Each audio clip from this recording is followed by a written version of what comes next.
ಪ್ರಥಮದಲ್ಲಿ doctor ಸುಮಂದಿಯಲ್ಲಿರ್ತಕ್ಕಂಥ ಕರ್ತರು ಜಗದೀಶನ ಸ್ವರೂಪ ಇರ್ತಕ್ಕಂಥ ಸ್ವಕ್ಷೇತ್ರ ತಾಳಿಕೋಟೆ ನಗರದ ಆರಾಧ್ಯ ದೇವ ಸಾಂಬಪುರ ಶರಣರನ್ನ ಹೃದಯದಲ್ಲಿ ಸ್ಮರಿಸಿಕೊಂಡು ಎನ್ನ ಆರಾಧ್ಯವಾಗಿರ್ತಕ್ಕಂಥ ಮಸೂತಿಯ ಮಹಾ ತಪಸ್ವಿ ಪ್ರಭುಕುಮಾರ್ ಶಿವಾಚಾರ್ಯ ಪಾದಕಮಲಕ್ಕೆ ಹನುಮನಿದು ಕಲ್ಲು ಕಂಬ ದೇವರನ್ನು ಪೂಜೆ ಮಾಡುವ ಭಕ್ತರಿಗೆ ಮಾತನಾಡುವ ದೇವರನ್ನು ಸೃಷ್ಟಿ ಮಾಡಿದ ಹಾನಗಲ್ಲು ಗುರುಕುಮಾರ ಶಿವಯೋಗಿಯನ್ನ ಹೃದಯದಲ್ಲಿ ಸ್ಮರಿಸಿಕೊಂಡು ತಾತ್ವಿಕ ತಳಹದಿಯ ಮೇಲೆ ಸಾತ್ವಿಕ ಸಮಾಜವನ್ನು ಕಟ್ಟಿದ ಜಗದಾದಿ ಜಗದೂರು ಪಂಚಾಚಾರ್ಯರನ್ನ ಬಸವಾದೇಶ್ವರ ಶರಣರನ್ನ ಹೃದಯದಲ್ಲಿ ಸ್ಮರಿಸಿಕೊಂಡು ಪುರಾಣದ ಕಥಾ ನಾಯಕರಾಗಿರ್ತಕ್ಕಂಥ ಕಲಿಯುಗದ ಕಾಮಧೇನು ದೀನರ ದಲಿತರ ಉದ್ಧಾರಕ ನೊಂದವರ ಬಾಳಿಗೆ ನಂದ ದೇವಿಗೆ ಇರ್ತಕ್ಕಂಥ ಮುಗುಳುಕೋಡದ ಸದ್ಗುರು ಯಲ್ಲಾಲಿಂಗೇಶ್ವರನ ಹೃದಯದಲ್ಲಿ ಸ್ಮರಿಸಿಕೊಂಡು ಆತನ ಪುರಾಣಕ್ಕೆ ಸಂಗೀತ ಸೇವೆಯನ್ನು ಸಲ್ಲಿಸಿಕೊಂಡಿರ್ತಕ್ಕಂಥ ಗಾನ ಕೋಗಿಲೆ ಆಕಾಶವಾಣಿ ಕಲಾವಿದರತಕ್ಕಂಥ ಅಶೋಕ್ ಗವಾಯಿಗಳಿಗೂ ಕೂಡ ಶರಣಾರ್ಥಿ ಸಲ್ಲಿಸಿ ಬಸವರಾಜ ಚುಕಾವಿ ಅವರಿಗೂ ಕೂಡ ಶರಣಾರ್ಥಿ ಸಲ್ಲಿಸಿ ಈ ಪುಣ್ಯಾತ್ಮ ಪುರಾಣವನ್ನು ಕೇಳಿ ಪುಣ್ಯಾತ್ಮರಾಗಲಿಕ್ಕೆ ಕೊಟ್ಟಿರ್ತಕ್ಕಂಥ ತಾಳಿಕೋಟೆ ನಗರದ ಎಲ್ಲ ಸಕಲ ಶರಣದ ತಾಯಿಗಳಿಗೂ ಶರಣಾರ್ಥಿಗಳು ಗಂಡು ಶರಣಾರ್ಥಿಗಳು ಶರಣಾರ್ಥಿಗಳು ನಿನ್ನೆ ದಿವಸ ತಾಳಿಕೋಟೆ ನಗರದ ಎಲ್ಲಾ ತಾಯಿಯಂದರು ಬಹಳ ವಿಜೃಂಭಣೆಯಿಂದ ಯಲ್ಲಾಲಿಂಗೇಶ್ವರ ಮದುವೆ ಸಮಾರಂಭವನ್ನೇ ನ ಭೂತೋ ನ ಭವಿಷ್ಯತಿ ಎನ್ನುವ ಹಾಗೆ ನೀವೆಲ್ಲ ನಡೆಸಿಕೊಟ್ರೆ ತಾಯಂದ್ರೆ ಆವತ್ತಿನ ದಿನಮಾನದಲ್ಲಿ ನಡೀತಕ್ಕಂತ ಮದುವೆ ನಿನ್ನೆ ದಿವಸ ಬಹಳ ಅದ್ದೂರಿಯಾಗಿ ನಡೀತು. ಬಹಳ ಯಲ್ಲಾಲಿಂಗನಿಗೆ ಹೊನ್ನಮ್ಮನಿಗೆ ಬಹಳ ಸಂತೋಷ ಆಗಿದೆ. ತಾಳಿಕೋಟೆ ನಗರದ ಜನ ಆವತ್ತಿನ ದಿನಮಾನದಲ್ಲಿ ಇಷ್ಟು ಜನ ಕೂಡುತ್ತಾ ಇಲ್ಲ. ಪುಣ್ಯಾತ್ಮನಿಗೆ ಅಷ್ಟು ಜನ ನೀವೆಲ್ಲ ತಾಯಂದರು ಶರಣರು ಎಲ್ಲಾ ಕೂಡಿ ಅದನ್ನ ಅಕ್ಷರಾರೋಹಣ ಮಾಡಿದ್ರಿ. ಅವರ ಭವಿಷ್ಯನ ಉದ್ಧಾರ ಆಯ್ತು. ನಿಮ್ಮ ಭಕ್ತಿಗೆ ಮೆಚ್ಚಿದ್ದಾನೆ ಆ ಯಲ್ಲಾಲಿಂಗ. ಆ ಪುಣ್ಯಾತ್ಮನಾಗಿರ್ತಕ್ಕಂಥ ಮಹಾತಾಯಿ ಹೊನ್ನಮ್ಮ ದೇವಿಯಲ್ಲಿ ಕರ್ಕೊಂಡು ಬರ್ಬೇಕನ್ನುವಂತ ಸಂಕಲ್ಪ, ಒಳ್ಳೆ ಮುಹೂರ್ತ, ಒಳ್ಳೆ ದಿವಸ ನೋಡಿ ಶಿವಪ್ಪ ಒಂದು ಎತ್ತಿನ ಬಂಡಿಯನ್ನು ಕೊಟ್ಟು ಕರೆಸ್ತಾನ ಸೊಸೆಯನ್ನು ಮನೆ ತುಂಬಿಕೊಳ್ಳಲಿಕ್ಕೆ. ಎತ್ತಿನ ಬಂಡಿಯನ್ನು ತಕೊಂಡು ತವರ ಮನೆಗೆ ಹೋಗ್ತಾ ಇದ್ದಾರೆ. ಆ ಮಹಾತಾಯಿ ಹೊನ್ನಮ್ಮನಿಗೆ ಗಂಡನ ಮನೆಗೆ ಹೋಗಲಿಕ್ಕೆ ತಯಾರು ಮಾಡ್ತಾ ಇದ್ದಾರೆ. ಒಂದು ಹೂ ಎಲ್ಲೋ ಹುಟ್ಟಿ ಎಲ್ಲೋ ಬೆಳೆದು ಯಾರ ಮುಡಿಯ ಸೇರುವಂತೆ ಹಾಗೆ ಒಂದು ಹೆಣ್ಣು ಮಗಳು ಕೂಡ ಎಲ್ಲೋ ಹುಟ್ಟುತ್ತಾಳ, ಯಾರ ಕೈಯಾಗ ಬೆಳಿತಾಳ, ಮತ್ತೆ ಯಾರ ಕೈಯಾಗ ಪ್ರಪಂಚ ನಡೆಸ್ತಾಳ. ಇದು ಲೋಕದ ಒಂದು ನುಡಿ, ಇದು ಲೋಕದ ಒಂದು ನೀತಿ. ಇದನ್ನು ಅನುಸರಿಸಿಕೊಂಡು ಪೂರ್ವದಲ್ಲೇ ಇದನ್ನು ಬಂದಿದ್ದಾರೆ.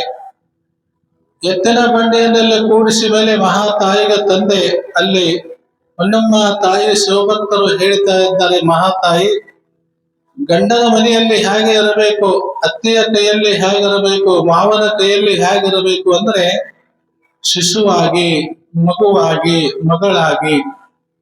ಅತ್ತೆ ಅಂತ ನೀ ಅಂದು ತಿಳ್ಕೋಬೇಡಮ್ಮ, ನಿನ್ನ ತಾಯಿ ಅಂತ ತಿಳ್ಕೊ ಕಾಶಿಬಾಯಿಯನ್ನ. ಮಾವನೆಂದು ತಿಳ್ಕೋಬೇಡ, ಆತ ತಂದೆ ಅಂತ ತಿಳ್ಕೊಂಡು ನಡೆದ್ರೆ ನಿನ್ನ ಬದುಕು ಸುಂದರವಾಗ್ತದೆ. ಯಾಕಂದ್ರೆ ಜೀವನದಲ್ಲಿ ಈ ಜೀವನ ಒಂದು ಮಟ್ಟ, ಅದು ಉನ್ನತ ಮಟ್ಟಕ್ಕೆ ಏರಬೇಕಾಗಿತ್ತು ಅಂದ್ರೆ ಒಂದು ಹೆಣ್ಣಿನ ಧರ್ಮ ಬಹಳ ಶ್ರೇಷ್ಠವಾದಂತಹದ್ದು. ತಂದೆ ಅಲ್ಲಿರ್ತಕ್ಕಂತ ಹೇಳ್ತಾನೆ ಹೊನ್ನಮ್ಮ ತಾಯಿ ತಂದೆ ಹಿಂದೆ ಅಣಲಾಯಿ ದೇವಿಯ ಉದಾಹರಣೆ ಕೊಟ್ಟು ಕಳಿಸ್ತಾರ. ಅಣಲಾಯಿ ದೇವಿ ಯಾವ ರೀತಿ ಇದ್ದಳು ಅಂದ್ರೆ ಅನಸೂಯ ದೇವಿ ತಂಗಿ. ಅನಸೂಯ ದೇವಿ ಅಂದ್ರೆ ನಿಮಗೆಲ್ಲ ಗೊತ್ತದೆ, ಗಾಣಗಾಪುರದ ದತ್ತಾತ್ರೇಯಲ್ಲಿ ಶಿವ ಅಲ್ಲಿ ನೋಡಿ 3 ಮಂದಿ ತ್ರಿಮೂರ್ತಿಗಳನ್ನ ಬಾಲಕರನ್ನಾಗಿ ಮಾಡಿ ತನ್ನ ಎದೆಹಾಲನ್ನು ಕುಡಿಸಿರ್ತಕ್ಕಂಥ ಮಹಾತಾಯಿ. ಅಂತವಳ ತಂಗಿ ಯಾರು? ಅಣಲಾಯಿ ದೇವಿ. ಕೌಶಿಕನಿಗೆ ಕೊಟ್ಟಿತ್ತು. ಆ ಕೌಶಿಕ ಎಷ್ಟು ಕಾಮಕ ಇದ್ದ, ಎಷ್ಟು ಚಟಗಾರ ಇದ್ದ ಅಂತಂದ್ರೆ ಅವ ಮಾಡ್ಲಾರ ಚಟ ಒಂದು ಉಳಿದಿದ್ದಿಲ್ಲ. ಒಂದು ಊರಿನ ಲಾವಣ್ಯವತಿಯ ಮೋಹಕ್ಕೆ, ಒಂದು ಬಣ್ಣಕ್ಕೆ ಬೆನ್ನು ಹತ್ತಿ ಮೋಹಗೊಂಡು ನೋಡಿ ದಿನಂಪ್ರತಿ ಅಕ್ಕಿನಲ್ಲಿ ಹೊಯ್ದು ಬೆಳ್ಳಿ ಬಂಗಾರ ರೊಕ್ಕ ರೂಪಾಯಿ ಎಲ್ಲಾ ಕೊಟ್ಟು ಮನೆ ಖಾಲಿ ಮಾಡಿಬಿಟ್ಟ. ಎಲ್ಲವನ್ನು ಕೊಟ್ಟು ಮನೆ ಖಾಲಿಯಾದ ಸಂದರ್ಭದೊಳಗೆ ಮುಂದೆ ಕೌಶಿಕನಿಗೆ ಒಂದು ಜಡ್ಡು ಹತ್ತದ, ರೋಗ ಹತ್ತದ. ರೋಗ ಇನ್ನು ಕೆಲವೇ ನಿಮಿಷದಲ್ಲಿ ಹತ್ತದ. ಎಲ್ಲಾ ಸ್ವಾಮಿಗಳು ಬರ್ತಿದ್ರು, ಮಗಳೇ ಅನುಲಾಯಿ ದೇವಿ ನಿಂದ ಚಲೋ ಆಗ್ತದೆ, ಅವ್ರ ಮನೆಗೆ ಹೋಗ್ಬೇಡ, ತಾಯಿ ತಂದೆ ಹೇಳಬೇಡ, ಆರಾಮ್ ಜೀವನ ಕಳಿ ನಿನ್ನ ಸುಖವಾಗಿ ಆಗ್ತದ ಅಂದ ಕೂಡಲೇ ಒಂದು ದಿವಸ ಆ ಲಾವಣ್ಯ ನೋಡಿ ಮನೆಗೆ ಕರ್ಕೊಂಡು ಬಂದು ಈ ಅನಲಾಯ ದೇವಿಯನ್ನು ಹೊಡೆದು ಹೊರಗೆ ಹಾಕ್ತಾನೆ. ಅಗ್ನಿ ಸಾಕ್ಷಿಯಾಗಿ ತಾಳಿ ಕಟ್ಟಿರ್ತಕ್ಕಂತ ಹೆಂಡತಿಯನ್ನ ಹೊರಗೆ ಹಾಕ್ತಾನೆ. ಮುತ್ತು ಕೊಟ್ಟಂತ ಒಬ್ಬ ವೇಶ್ಯಾಸ್ತ್ರೀ ಲಾವಣ್ಯನ್ನ ತಂದು ಮನೆ ಒಳಗೆ ಇಟ್ಟುಕೊಳ್ತಾನೆ. ನೋಡ್ಬೇಕಾ ತಾಯಿ ತವ್ರ ಮನೆಗೆ ಹೋಗ್ಬೇಕಾಗಿತ್ತು, ಆದ್ರೆ ಅಲ್ಲಿ ಹೋಗ್ಲಿಲ್ಲ. ಅದೇ ಊರು ಹನುಮಂತೇವ್ರ ಗುಡಿ ಒಳಗೆ ವಾಸ ಮಾಡಿಲ್ಲತ್ರೆ. ಅದೇ ಊರು ಹನುಮಂತ ದೇವ್ರ ಗುಡಿ ಒಳಗೆ ವಾಸ ಮಾಡಿದಾಗ ಊರು ಜನ ಅಂದ್ರತ್ತೆ, ನಿನ್ನ ಗಂಡ ಬಡದು ಹೊರಗೆ ಹಾಕ್ಯಾನ, ತವ್ರ ಮನೆಗೆ ಹೋಗುವಂದಾಗ ಇಲ್ಲ, ಮುಂದೆ ಬಂದ್ರೆ ಮುಖ ನೋಡ್ತೀನಿ, ಹಿಂದೆ ಬಂದ್ರೆ ದುಬ್ಬ ನೋಡ್ತೀನಿ, ಪತಿಯೇ ಪರದೈವ. ನೋಡ್ಬೇಕು ಮುಂದೆ ಅವನಿಗೆ ಎಲ್ಲವನ್ನ ಆಗಿ ಮಾಡಿಬಿಟ್ಲಲ್ಲ ಲಾವಣ್ಯ. ಈ ತಡೆಗೆ ರೋಗ ಹತ್ತಿದಾಗ ಅಕಿನೂ ಕರ್ಕೊಳ್ಳಿಲ್ಲ, ಊರಾನವರು ಕರ್ಕೊಳ್ಳಿಲ್ಲ. ನೋಡಿ, ನಾಯಿ ಅಂತ ಇವನನ್ನ ಕಾಡುವಂತ ಸಂದರ್ಭದೊಳಗೆ ಎಲ್ಲಿಗೆ ಬರ್ತಾನೆ ಅಂದ್ರೆ ಹನುಮಂತ ದೇವರ ಗುಡಿಗೆ ಬರ್ತಾನೆ ಗಂಡ. ಹನುಮಂತ ದೇವರ ಗುಡಿಗೆ ಬಂದಾಗ ನೋಡಿ ಅನಲಾಯದೆ ಮಲಗಿರ್ತಾಳ, ಕಾಲಿನ ಮ್ಯಾಗ ದಪ್ಪ ಅಂತ ಬೆಳತಾನೆ. ಯಾರ ಎದ್ದು ನೋಡ್ತಾಳ, ಅಲ್ಲಿ ಆ ಕೌಶಿಕ. ನಂದು ತಪ್ಪಾಯ್ತು, ಕ್ಷಮಾ ಮಾಡು ಅನಲಾಯ ದೇವಿ, ನನಗೆ ಬಹಳ ಮನಸ್ಸು ನೋಸಿದೆ, ನಾನು ನಿನಗೆ ಅನ್ಯಾಯ ಮಾಡಿದೆ, ಒಂದು ರೂಪಕ್ಕಾಗಿ, ಒಂದು ಸಂಪತ್ತಿಗಾಗಿ, ಒಂದು ಚಲುವಿಕೆಯಾಗಿ ನನಗೆ ಮೋಹ ಮಾಡಿ ನೀನು ಮೋಸ ಮಾಡಿದೆ ಅಂದಾಗ ಅವಾಗಲ್ಲಿರ್ತಕ್ಕಂತ ಮಹಾತಾಯಿ ಹೇಳ್ತಾಳೆ, ಈಗ ನೀ ಗಂಡಲ್ಲ, ನಾನು ನಿನಗೆ ಹೆಂಡತಿ ಅಲ್ಲ.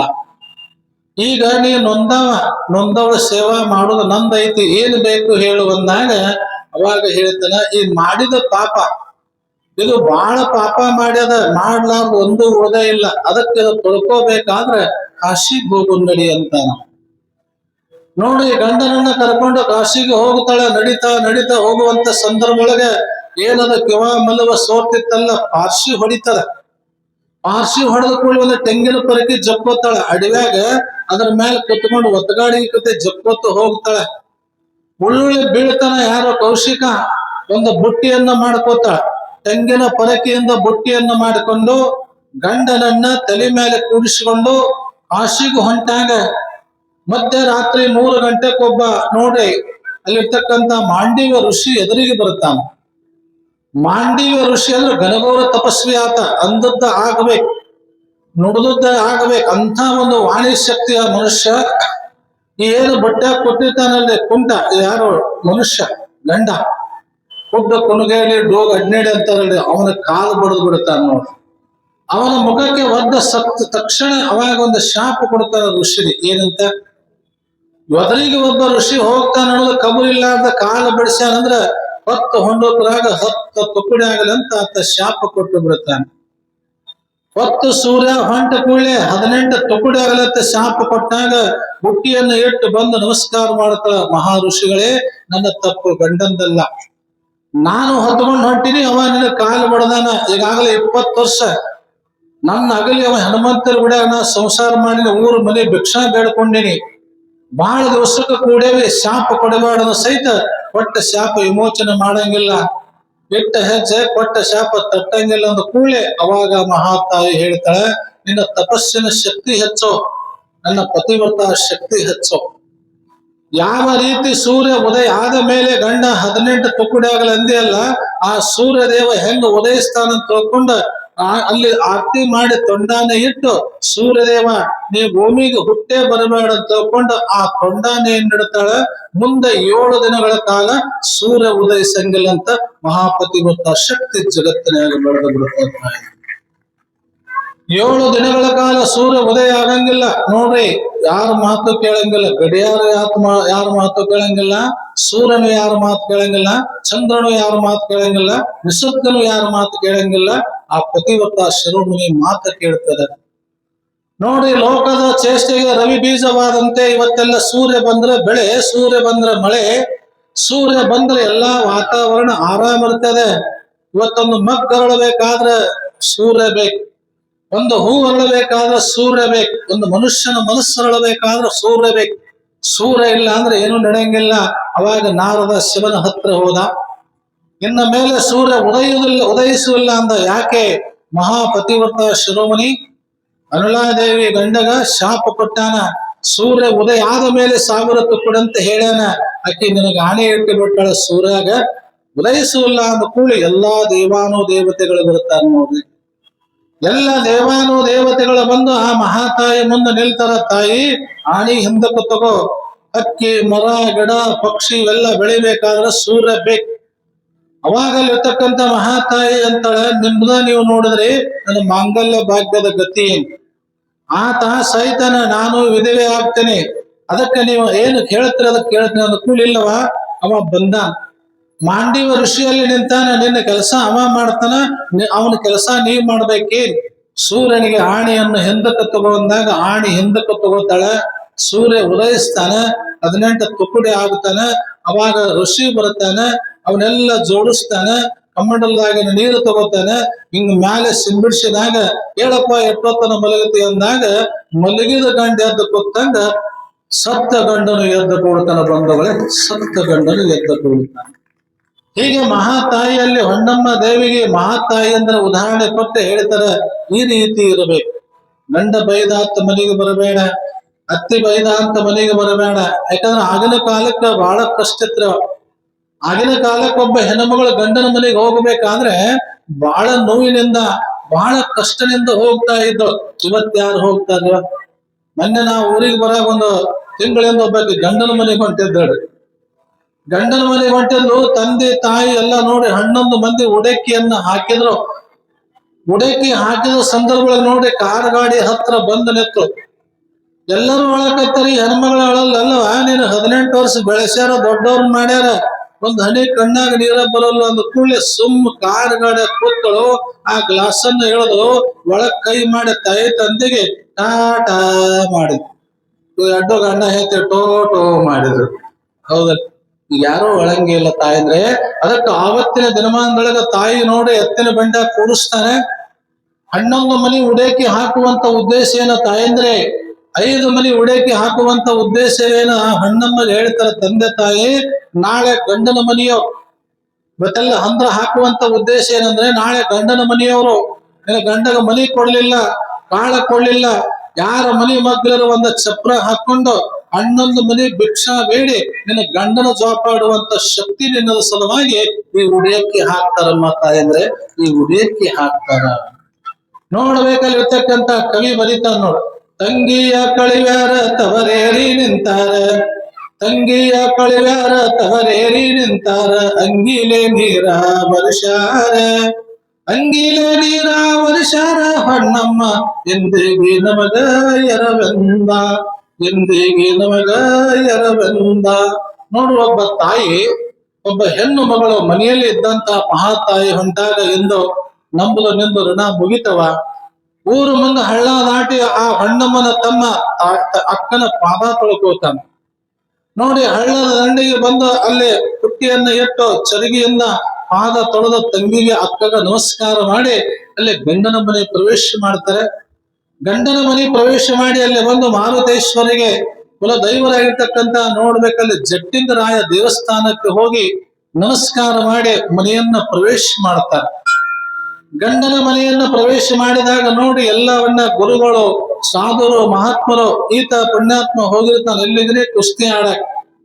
ಎಲ್ಲಾ ಲಿಂಗನ ಕೆಲಸನೇ ಅದೇ. ಈತ ವೈರಾಗ್ಯ ಮೂರ್ತಿ, ಈತ ಸಂತ, ಈತ ಮಹಾಂತ, ಈತ ಜ್ಞಾನಿ, ಈತ ಅನುಭಾವಿ, ಈತ ಪ್ರಪಂಚದ ವಾಸನೆ ಇದ್ದಿದ್ದಿಲ್ಲ. ನಾವು ಪ್ರಪಂಚದ ವಾಸನೆ ಇದ್ದಿಲ್ಲ ಅಂತ ಒಂದು ದಿವ್ಯವಾದಂತ ಶಕ್ತಿ ಎಲ್ಲಾ ಲಿಂಗನನ್ನು ಹುಡುಕಾಡಿಕೊಂಡು ಇವತ್ತ ಬಾರಪ್ಪ ಮೊದಲನೇ ರಾತ್ರಿ ಹೊನ್ನಮ್ಮನ ಹತ್ರನೇ ಕಳಿಬೇಕಂದ ಸಂದರ್ಭದೊಳಗೆ ಅವಾಗ ಅಲ್ಲಿ ಬರ್ತಾನ.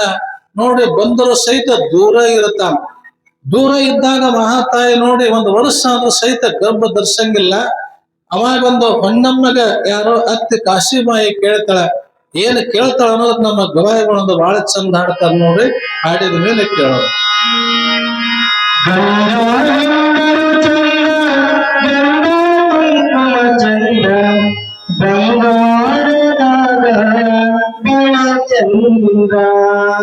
ಮಗಳೇ ಮಗಳೇ ಗಂಡ ಹೆಂಡರು ಚಂದ, ಗಂಡ ಚಂದ, ಗಂಡ ಹೆಂಡರು ಚಂದ, ಗಂಡ ಬಂಗಾರದ